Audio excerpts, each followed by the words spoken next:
I'm the guy that thinks the Constitution trumps your meeting rules. How silly of me, I know. For every person that comes up to this podium and tells you that they're losing faith in you, I promise you there are thousands of people scared to come tell you that. I do what I do just to prove that the supreme law of the land is a stupid joke and none of you follow its rules.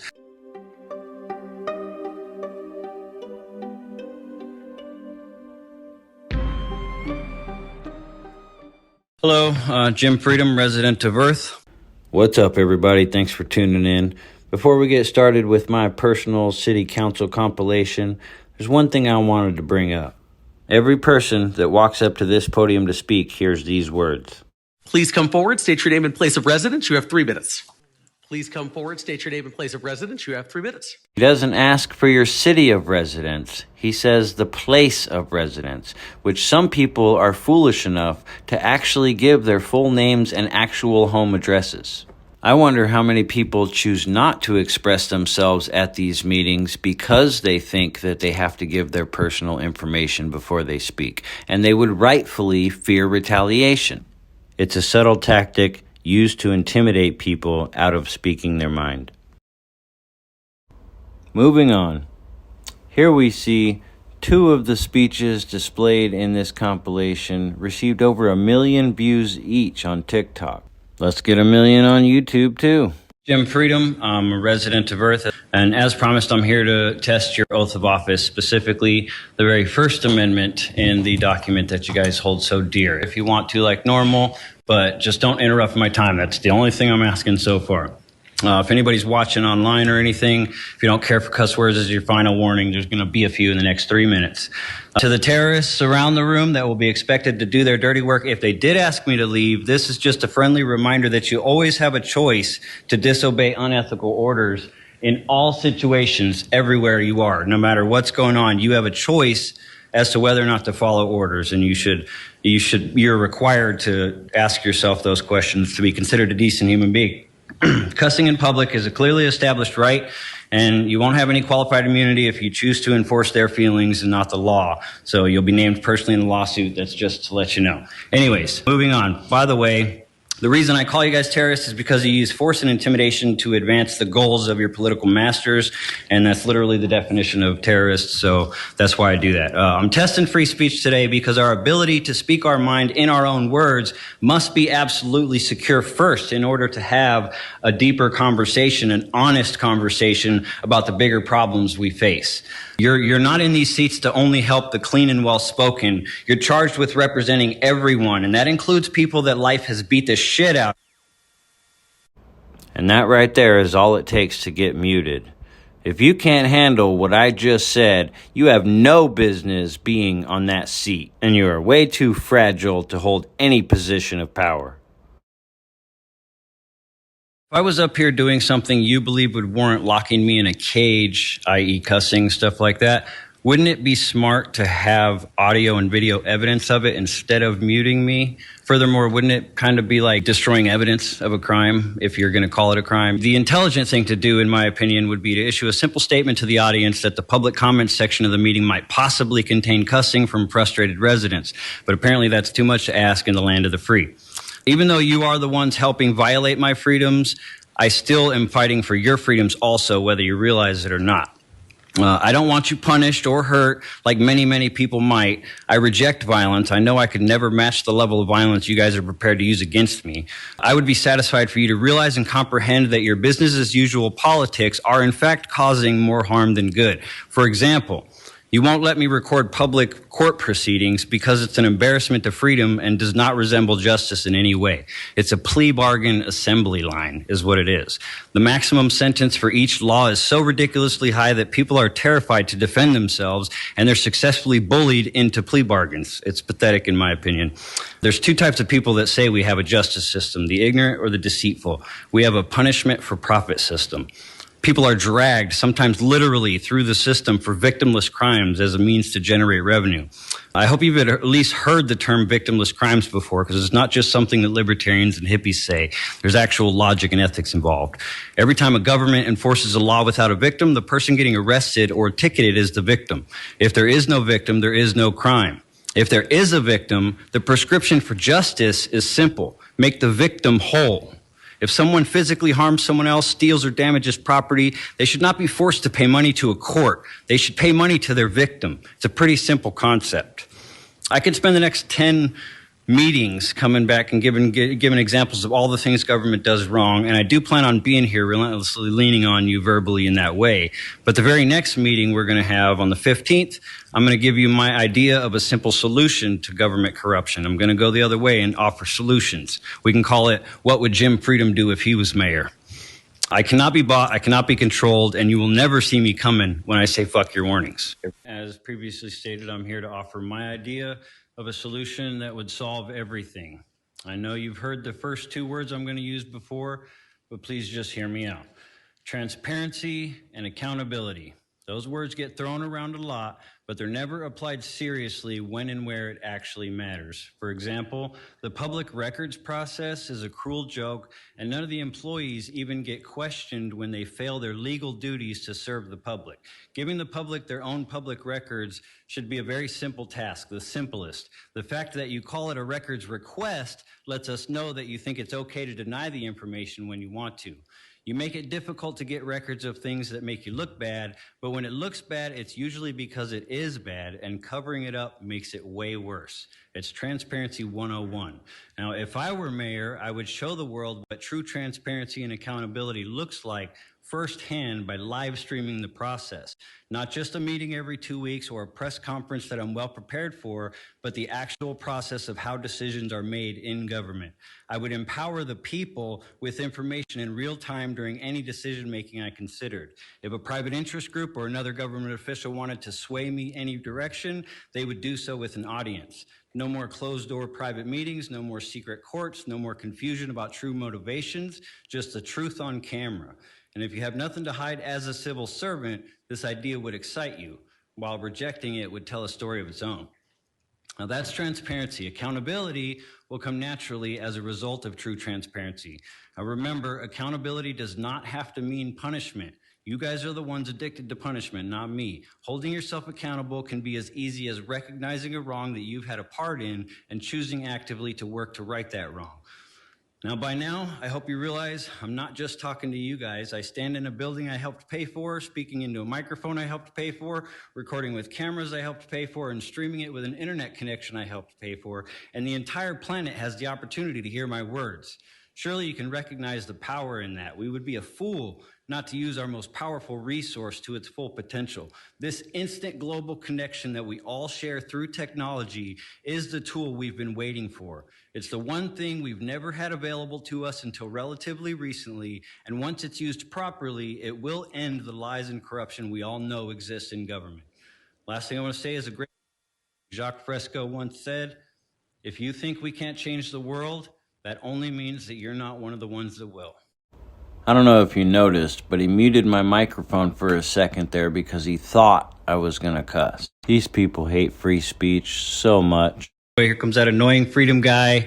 He's coming up here to, I'm the guy that thinks the Constitution trumps your meeting rules. How silly of me, I know. I don't actually believe that, though. I'm more aligned with Lysander Spooner, who pointed out that the Constitution has either authorized such a government as we've had, or it's been powerless to prevent it. Either way, it's unfit to exist. We need something new.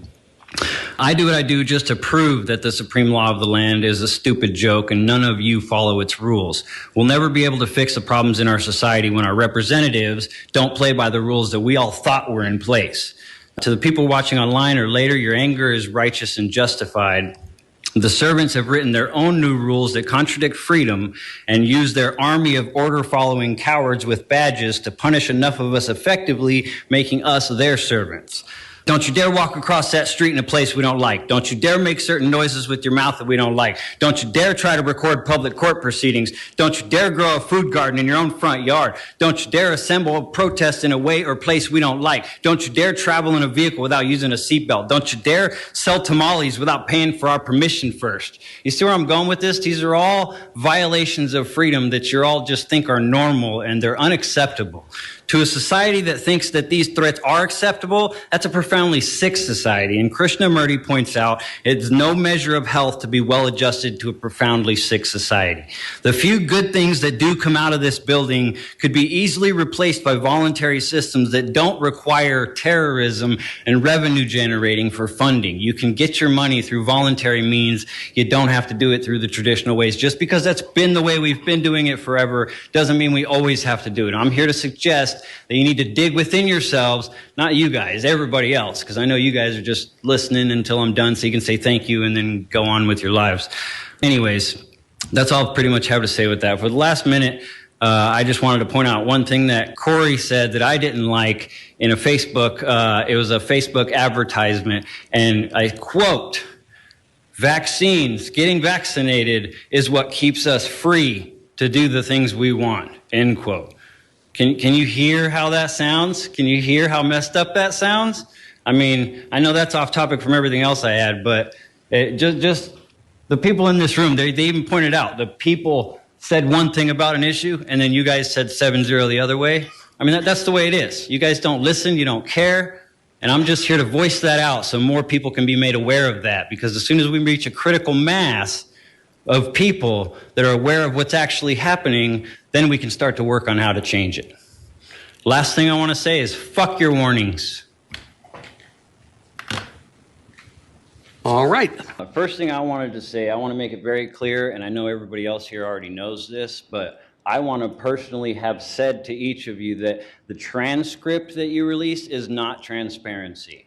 That's step number one. You guys should have released the video already. That's literally what body cams are for, so that the people can see unequivocally what happened in these situations, in these extreme situations, or whatever you want to call them. You know what I mean? It's a horrible thing that happened, but that's why the body cameras exist, so that we can see what happened. Not you tell us under the cover of a transcript, which can be misworded, you know, words can be translated differently, etc. You know what the point I'm trying to make here. That's what body cameras are for. We should have the video already. We shouldn't have to be here begging you for it. Period. Second thing I wanted to say, demanding is what a child does when they're throwing a tantrum. We are commanding you as your superiors to release this footage. Be honest, be transparent, do what you know you're supposed to do, and release the video. Each one of you, every single person who has any power over anything, should feel individually compelled to do everything they can to get this video released. If you have any integrity whatsoever, that's what you would feel compelled to do as each individual human being up here. If you don't, in my opinion, I won't even tell you what I think, because you'll probably just say I'm too boisterous and kick me out. Let's see. In the Army, we had a saying that was said a lot to me: police the area. That means to go around the area looking for trash to throw away. That's the problem. The police see society as a bunch of trash, and they prowl around the city looking for people to trespass and people to violate the constitutional rights of, so that they can generate their revenue and call themselves good guys. That's not how it's supposed to work. They're not supposed to police the area looking for trash, looking at us as people as trash. They feel like we're trash. That's why the dog got saved, but the person didn't. The dog's an innocent, an innocent being, so I got to feel compelled to jump in. But the Mad Rock situation, he felt like, well, he jumped in, it's his own fault. He has no compassion whatsoever for a human being in that situation, which is wrong in my opinion, and they should be fired. Again, lastly, if you had any integrity at all, you would release the footage and you would downvote this ridiculous budget. That's all I have to say. Jim Freedom, thank you. My topic is freedom of speech because of that last interaction we had. It seems like we need a lesson on the basics here, so you can smile all you want, but we're going to go over it. I'm going to make you change the wording on those speaker cards because it's ridiculous. People should be allowed to be boisterous when they're redressing their government. It's just silly. Without the threat of violence, short of the threat of violence, no words should have any bearing on you stopping my time. This shouldn't happen. Shouldn't have my mic muted. When you restrict cussing during public comments, it not only discourages, but it discriminates against people. There are people that cuss as a regular part of their language, so especially when they're upset. The vast majority of people cuss when they're upset. So if you're expecting people to come up here, you heard about to get off point, but I'm not going to. Anyways, many people use it even in their regular speech, and you have no right to exclude those people from public comments solely based on the words that they're using, swear words. It's silly, it's ridiculous, it's a fundamental principle of freedom, and we're going to work on it. We exhibit respect and decorum for this entire meeting. We've been here for hours, all this time, and we've been showing respect and decorum for all of your proceedings, so it's not too much to ask to let us release a little bit of anger and vent a little bit with some cuss words for our 3 minutes that we get to be up here. It's not too much to ask. That's what I'm here to say.